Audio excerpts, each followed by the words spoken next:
As we come right now towards the very end of Advent, we focus real clearly on the meaning of all the persons and events around the birth of Christ, and certainly a very important one is John the Baptist. And as his name is declared, suddenly the father whose mouth was sealed shut because he questioned the angel, Mary did too, but nothing happened to Mary. But this puts such emphasis on John, who is putting so much emphasis on the coming of the Savior, Jesus Christ. And so all of these events, I suppose, are wrapped around not making a surprise, but declaring a very big and a very bold truth that the Savior of the world is coming into the world in the person of Jesus the Christ. And all the events leading up to it are, if you will say, miraculous and amazing and wonderful and powerful. And so right here, as Zechariah declares, agreeing with his wife, by the way, that the name of their child will be John, suddenly his mouth is loosed, he's able to speak, and everyone gives praise to God.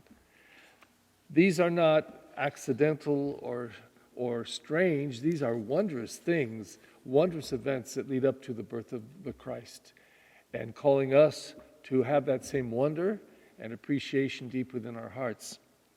I have to say that on one level, Advent is somewhat difficult to preach because it's very repetitive. We hear readings several times during this time of Advent. But on the other hand, maybe that's in its repetitiveness, emphasizing very much the wonder that is happening as we come to the event of Jesus' birth. But it seems to me that anything that becomes very, very familiar sometimes loses its power, loses its effect on us.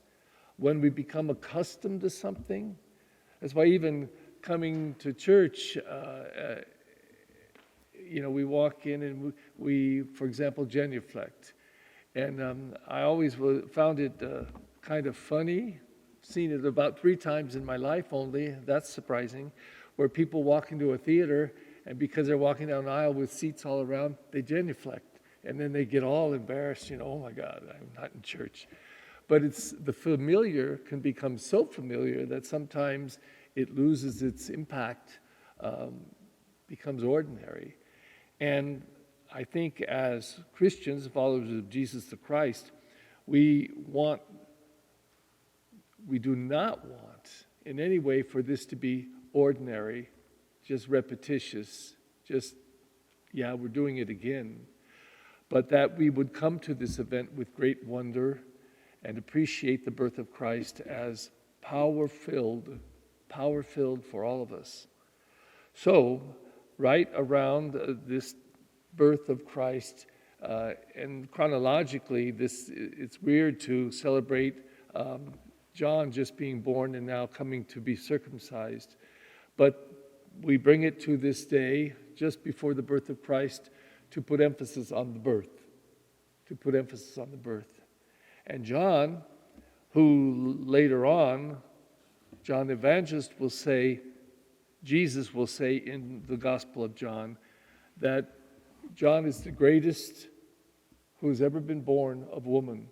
And yet, Jesus says at that same quote, anyone who is baptized in the Lord is greater than John. So, all of these events come now almost like a funnel, focusing on, putting emphasis on, coming to announce the birth of the Christ. Because for us, of course, that's the most significant birth ever. And we come to celebrate it so that it will have great power in our hearts, great power in our lives. Lift up your heads and see, your redemption is near at hand. Please stand.